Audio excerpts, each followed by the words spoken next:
Basic movements, the back slide or back shimmy.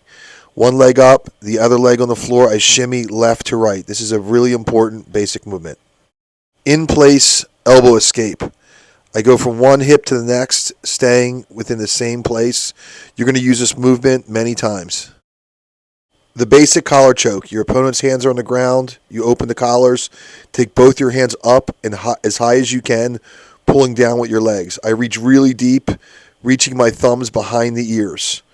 As I reach in deep, I pull my opponent to my chest and squeeze. Once again, I open the collar, put my hands as deep as I can behind the ears. I pull in, and I pull down with my legs as I squeeze with my arms. The basic Kimura.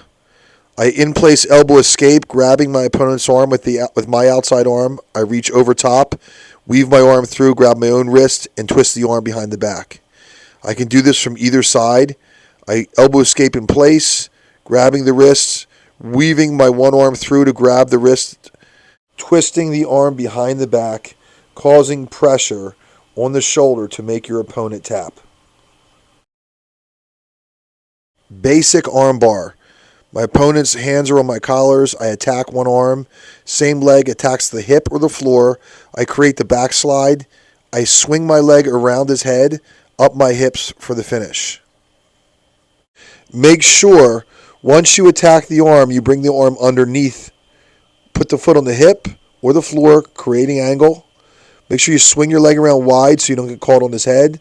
Pinch and compress up your hips. You can also knock your opponent to the floor. Sometimes your opponent will bring his leg up for balance. You can swing your leg around and also take your arm underneath your opponent's leg, driving him to the floor. When controlling your opponent's leg on this type of armbar, this acts like a sweep. Your leg acts as fulcrum as you push your opponent to the floor. Make sure you grab the wrist and up your hip.